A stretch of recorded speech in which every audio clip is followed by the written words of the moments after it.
Olá amigos, sejam bem-vindos a mais um vídeo do meu canal. Eu sou Lucas Knipe, o tenista mais jovem da história a ganhar os 4 Grand Slams. Carlos Alcaraz faz história mais uma vez e vence Novak Djokovic de virada. Perdeu o primeiro set, né? O torcedor do Djokovic que viu esse primeiro set acreditou, hoje é o dia, né? Que foi um primeiro set absurdo por parte do sérvio, mas o espanhol rapidamente se recuperou e jogou um nível de tênis impressionante para vencer o Djokovic por 3-7-1, 2-6, 6-2, 6-3, 7-5 e resistiu ali ao momento de crescimento do Djokovic no quarto set com uma maturidade impressionante. E acho que essa é a palavra que define esse Alcaraz desde, obviamente, aquela virada de chave que ele teve de Monte Carlo ano passado para frente, né? Mais maturidade, né? Tipo, pegar uma atuação que realmente, assim, eu não gostei do Alcaraz nesse período todo, assim, foi aquela contra o Norrie, né? Porque foi realmente uma atuação muito errática, mas foi um ponto fora da curva. De resto, assim, a maturidade dele para entender os momentos certos, né, para crescer a intensidade no jogo, para em alguns momentos saber sofrer, né, tipo como ele fez hoje, é impressionante. O jogo de hoje é isso, né, porque o Djokovic melhor do que estava no US Open na temporada passada, né, atacando muito bem, né, tipo o forehand dele no primeiro set machucou muito, mas o Alcaraz soube se virar muito bem, pressionando o forehand do Djokovic, conseguindo movimentar ele mais do que o Sinner conseguiu. O Sinner acabou não conseguindo se impor perante o Djokovic no jogo dele na semifinal. E o Alcaraz hoje conseguiu, principalmente com o forehand, né? Conseguir pressionar esse lado do jogo do Djokovic contra o Sinner, deitou e rolou. E assim, ele conseguiu saber sofrer, né? Se defender, fazer o Djokovic bater uma bola a mais quase que o tempo todo, né? E assim, sempre que podia, colocava mais uma bola pro Djokovic bater, porque vai que vinha um erro, né? Vai que vinha a oportunidade dele conseguir ali com mais pontos, quem sabe a quebra. Então, assim, foi isso que o Alcaraz construiu a vitória dele, né? Tipo, obviamente tem o lado físico que é uma vantagem, né? Por mais que ele tenha jogado mais tempo no torneio, na semifinal, ele tem 22 anos de idade, o Djokovic tem 38, então assim, para ele é muito mais fácil recuperar fisicamente do desgaste, né? E assim, quanto mais físico o jogo ficar, melhor pro Carlos Alcaraz, né? Para ele principalmente. Pro Sinner a gente já viu que o histórico dele já não é tão bom em jogos que passam de 4 horas, não tendo vencido nenhum desses, né? O Alcaraz, por outro lado, só perdeu um jogo que passou de mais de 4 horas na carreira dele, o que é impressionante, é um baita de um histórico. Acho que o único jogo que ele perdeu foi no Australian Open pro Matteo Berrettini, isso na época que o Alcaraz ainda não estava totalmente pronto para esses grandes torneios, né? E agora ele tá, né, mais do que nunca, e é o melhor tenista da atualidade. Acho que isso é óbvio, né? Tipo, eu acho que é o cara que consegue se virar melhor em outras superfícies também. O Sinner é muito forte, a gente sabe da qualidade do italiano, é muito bom jogador. Pode ser até um pouco mais consistente com o passar do ano, mas ainda vejo o pico do Alcaraz, o teto de produção dele, né, mais alto. Não quer dizer que vai ganhar todas as vezes o italiano, porque a gente sabe cada jogo a sua história, mas o jogo de hoje foi, como eu disse, uma demonstração de um Alcaraz que é menos na assim, na intensidade, menos ali naquele negócio do instinto dele, né, de ir pra cima, atacar, e foi mais metódico, né, tipo, eu acho que é nítido como ele soube ali esperar os momentos para atacar, como ele soube sustentar nas trocas de bola, né, vários pontos do Djokovic metendo a mão na bola e ele aguentando, jogando uma a mais, né, confiando que o momento o Djokovic não ia aguentar. E assim, uma vitória fantástica num Djokovic que mesmo aos 38 anos mantém um nível de tênis impressionante. E a verdade é, né, tipo, o cara ainda é o obstáculo, né, desses caras, né, do Alcaraz e do Sinner, porque assim, quem ganhou de Alcaraz e Sinner em Grand Slams de 2025 pra frente, né, que se eu puxar 2024 aí, tipo assim, o Medvedev ganhando do Sinner, o Botic Van de Zandschulp ganhando do Alcaraz naquele jogo bizarro da Open, né, mas assim, pegar 2025 pra frente, quem ganhou do Alcaraz sem ser o Sinner? O Djokovic, no Australian Open do ano passado. Quem ganhou do Sinner, que não se chama Alcaraz, em Grand Slams de 2025 para frente? O Djokovic na semifinal de sexta. Então, é o cara que ainda faz a frente, né? E não era responsabilidade dele, vamos ser justos. O cara tá com quase 39 anos de idade, né? Era a responsabilidade do Zverev, mas não tem mental, né? Era a responsabilidade do Medvedev, mas hoje o jogo dele tem menos poder ofensivo que o esquema do Jair Ventura, né?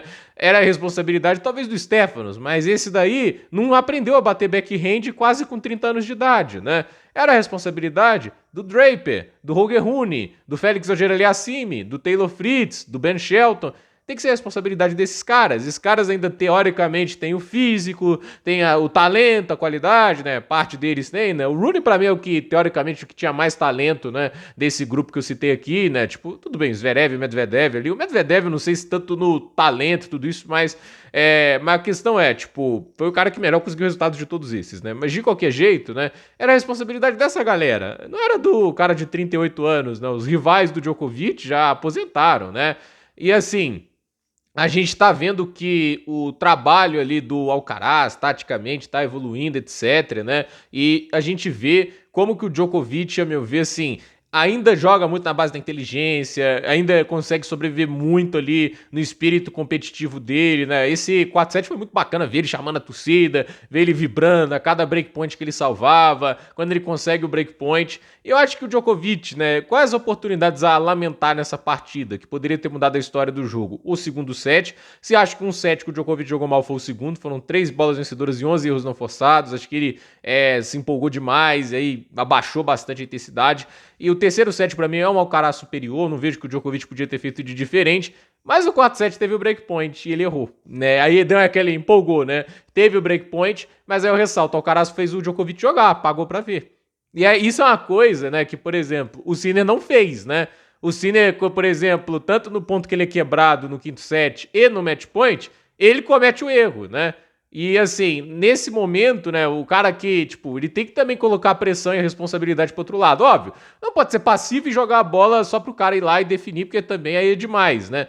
Mas assim, tem que pagar pra ver, né, na maior parte do tempo, a responsabilidade é do adversário, né?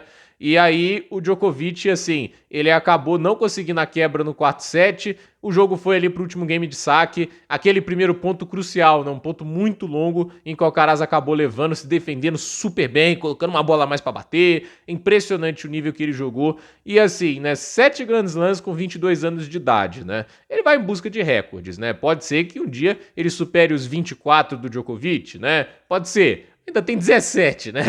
Vamos ser sinceros que isso ainda deve demorar até começar a ameaçar isso, né? Entende, né? Assim, ainda vai ter os títulos do Sinner, né? Eventualmente o Sinner ganha Grand Slam também. Ainda vai ter, sei lá, algum outro nome surgindo, que pode acontecer. Aí a gente não sabe o que vai acontecer daqui pra frente, etc, né? Qual a longevidade que ele vai ter também, né? E quem que pode melhorar, evoluir. O tênis é uma caixa de surpresas. O esporte pode nos surpreender a cada momento, né? Mas fato é que, assim, ainda é um esporte dominado por esses dois. O Djokovic conseguiu dar conta de um, de um jeito fantástico, mas não deu conta do outro. Seria histórico pro Djokovic ganhar esse Grand Slam, seria fantástico ganhar uma história incrível, né, de Sinner e Alcaraz expondo a carreira, mas não deu, né, tipo, não deu, e muito mérito ao Alcaraz, né, tipo, jogou muito bem, fez a estratégia correta e conseguiu uma bela vitória que garante a ele o primeiro título no Australian Open. O primeiro de quantos? Vamos ver, mas o Grand Slam que era pedra no sapato do Alcaraz, nem passava das quartas de final, várias vezes decepcionou, né? Tipo, a do ano passado dá mérito ao Djokovic, mas aquela do Zverev foi uma decepção, a partida que ele teve. Foi o nível que ele tava jogando antes para aquele jogo contra o Zverev. Óbvio, o Zverev jogou bem, mas assim, o Alcaraz fez uma partida muito ruim. Agora, ele jogou em alto nível, suportou as dificuldades e lembrando, esse é um torneio que na semifinal o adversário dele chegou a sacar pro jogo, né? Tipo, o Zverev teve a chance de sacar pro jogo. Tudo bem, sacou, jogou com braço curto, mas teve a chance. O cara teve um detalhe de sair do torneio e acabou conquistando o título. E, obviamente, quem tem muita raiva do Zverev é o Djokovic, né? Porque eu acho que o Djokovic preferiria muito mais estar jogando essa final contra o Zverev do que contra o Alcaraz. E, assim, até pelo histórico. Então, grande vitória para Carlos Alcaraz em 8 finais de Grand Slam, ganhou 7. Esse sabe jogar um jogo grande. O espanhol aí vai colecionando cada vez mais feitos em sua carreira tão precoce, já muito impressionante. Já é uma grande lenda do tênis, né? 7 Grand Slams, já até um currículo aí lendário para o Carlos Alcaraz, ainda mais considerando que já ganhou todos os Grand Slams. Ainda há muitos feitos para ele. Ainda não ganhou a ATP Finals, ainda não ganhou a medalha de ouro, ainda há Masters 1000 que ele precisa vencer para completar ali a carreira toda como o Djokovic já fez, né? Qualidade de tênis para isso ele tem de sobra. Vai conseguir? Eu deixo essa dúvida para vocês. Então, gente, por esse vídeo é isso. Dúvida nos comentários, deixe seu like, se inscreva no canal, compartilhe esse vídeo. Parabéns a Carlos Alcaraz, campeão do Australian Open de 2026. Por esse vídeo é isso. Até a próxima.